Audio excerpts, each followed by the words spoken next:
On November 13th, 4 University of Idaho students were found deceased in their off-campus home after being stabbed with a knife. Hello friends, welcome back to my channel. In this video, I wanted to share one of the neighbors of the 4 victims. I'm sure you're familiar with him by now. His name is Jeremy Reagan. He has done several media news interviews and actually just did another. This newest interview, he's talking about how he's now receiving backlash and being accused of being involved since he's done so many interviews. He has also allegedly made a post on Reddit talking about this. We're going to go over and we're going to read those as well. If you have not yet seen the previous 3 interviews he did, I have them all posted under this video here. So the first interview he did, he was not alone. He was with other neighbors as well. Then he did this interview on Fox. And then he did this interview as well. And now I'm going to play his newest interview. Apparently I'm famous on the internet now for something that I didn't do. Because I didn't do it. I have nothing to hide. I'm willing to give DNA, fingerprints, whatever they need. But yeah, it's just upsetting being compared to a murderer when I didn't do anything. I'm naturally an awkward person. Just my mannerisms, the way I talk. A lot of things have been online about, oh, when he was talking, he went from present tense to past tense in one of his sentences, partly because everyone corrects themselves when they're talking. And so just my natural person is a little bit socially awkward, so I might smile at points that I shouldn't. I might make weird hand movements when I shouldn't, stuff like that. And so people have sort of keyed into that and said, oh, he's a weirdo, he must be this killer. So it's just stuff like that. And so, plus I think it's the amount of interviews I've done, because I have a problem saying no. Because if it's not going to hurt me physically or financially, I might as well help someone. I was home, I was asleep, and I went to bed around 11:30-ish that night. And so I didn't see or hear anything. I'm usually a fairly deep sleeper. Nothing too crazy, just because I've lived in that neighborhood and I was used to, my first year here was loud. And so I just sort of learned to drown it out. And so yeah, everything appeared normal to me, at least when I went to bed and I woke up. 2 hours later, we got that message and there were cops everywhere, and that's when it all ended. Now, I only played Jeremy's comments, but this is where you can go watch the full video where he's interviewed. Now, he's also apparently posted to Reddit, so we're going to read it. So it starts out, Jeremy here, couple of preliminary matters. This is a throwaway account, so I don't get harassed on my main account. You all need to stop blaming me for something that had nothing to do with.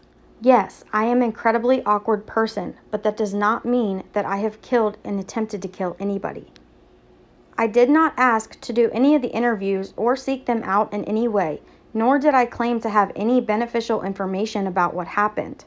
I was approached every time to do an interview and told the reporter beforehand that I did not know anything. They still wanted to interview me due to proximity, so I said sure. For the first interview, the reporter knocked on my front door and asked if I would do an interview since I live so close. For the second interview, I was taking my trash out to the dumpster before I left for Thanksgiving break, and the reporter approached me while I still had the trash in my hand and asked if I would do an interview. Obviously, she let me throw it out before doing the interview. I'm the type of person that will do something for someone else if doing so won't cause me physical or financial harm, hence the reason I said yes to the interview. I also didn't expect to be contacted by national news outlets. I was shopping with my grandma when I received emails from CNN and Fox and Friends stating that they saw my interviews and wanted me on for an interview on their network. I told them I didn't know anything, but like the other reporters, they still wanted me on because of how close I live. Now that that's out of the way, to some of the rumors. I do not work at, nor have I ever worked at, the bagel shop Moscow Bagels. I have only eaten food from there 3 to 4 times since I've been in Moscow. The photo of my face staring into the sky like I'm daydreaming is clearly photoshopped. The Photoshop skills are almost good enough that you can't see the original head underneath where my face was placed. I'm not sure what picture he's even talking about. Maybe somebody else knows and can tell us in the comments. The other photo I've seen with 4 people outside and a guy with similar facial hair and a hat does not include me. This guy's chin is too skinny to be me and he is too tall. I also don't own a hat like the one he is wearing. Yes, I rambled on during the interviews. The first interview I did, black t-shirt, had the majority of what I said edited out, so I figured the second one, beanie and coat, would be the same way. I was wrong because clearly most of what I said was aired in the second interview. I did change the verb tense of a sentence partway through, but that was because what my brain was trying to say and what my mouth was saying would have come out incoherent if I hadn't corrected the tense. Don't act like none of you have ever changed a few words when speaking because you realize the sentence would have sounded weird without the correction. It's a normal thing to do when you are speaking about something you don't know you were going to be speaking about. Yes, I had my thumbs in the thumb holes during that second interview. It wasn't bandages. I wasn't trying to hide anything. Having my thumb in the thumb holes is the natural position when I put my arms in my sleeves because they're built into my coat sleeves. Plus, it was cold outside. If I was trying to hide any injuries, why would I have worn nothing but a t-shirt during my first interview? Don't you think either of the two people speaking with me would have noticed something on my arms or hands? Some of you are trying to use logic so hard that you forget logic exists when reaching your ridiculous conclusions. Yes, I said I would see people through the windows while I was taking my dog out. That doesn't mean I was being creepy or staring in their windows. First of all, go find the YouTube video from the interview room because people went to the location and filmed everything in the area to give people a complete picture of what the entire neighborhood looks like. Second, the staircase that is directly across from the driveway from the house that leads to the large grassy field across Taylor Avenue is the path my dog uses to get to and from the field and my apartment. If I were to walk up the stairs and walk in a completely straight line from there, I would walk directly in front of the house. Where else am I supposed to look when my direct line of sight is staring straight at the house? Do you want me to stare at my feet like a weirdo? Do none of you ever look at your surroundings as you walk? Oops, sorry, all of you wannabe internet detectives probably haven't seen actual sunlight in years. There's nothing creepy or weird about noticing my surroundings as I'm walking back to my apartment, especially if there is movement in the windows because people are moving around inside. I've never been inside the house. The one time I was even within a few feet of the house was when I found a phone left on the staircase mentioned above one morning last semester. I went around to all the houses in the neighborhood to see if anyone knew whose phone it was because I figured someone had lost it after leaving one of the parties the night before. A woman answered the door and said she didn't know who the phone belonged to, so I went to the next house. That is the only time I've interacted with anyone living at 1122 King Road. And it was different people that lived there at the time. I did not know any of the people, even though they also had a dog.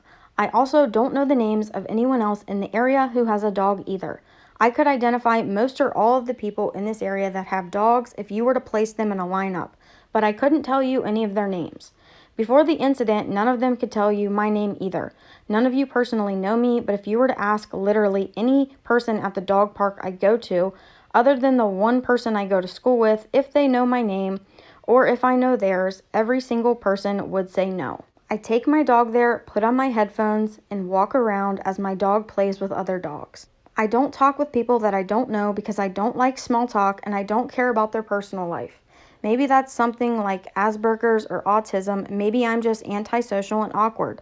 Unless and until I go get tested, the world may never know. You can ask just about every person I go to school with if I'm a social butterfly. They all likely say no because I don't talk with most of the people. I have my small friend group that I talk with, and that's about it. I'll have conversation with someone if they start talking to me, but I rarely start the conversation because that's just not my personality. So when you all come for me saying I'm acting awkward in interviews and I'm smiling when I shouldn't be, that's partly me being nervous to talk to someone on camera and partly my natural awkward personality and lack of social awareness. If you all noticed, I barely have social media. And what little I do have doesn't involve pictures. That's because I don't like cameras. I'm not scared of being filmed or having my picture taken, but I'm not a fan of cameras in general. So there you have it, guys. That is the end of his Reddit post and his newest interview. Let me know what you think down in the comments below. I'm going to be sharing in a separate video a new article that came out about Jack, which is Kaylee's ex-boyfriend. We saw a recent picture of him posted by another media outlet where his hair looked dark And in this article and in this article pictures, his hair is actually still red. Make sure you come back and check out that video as well. Thank you so much for watching. Please like this video, subscribe, and turn on the bell icon to get notifications for when I post.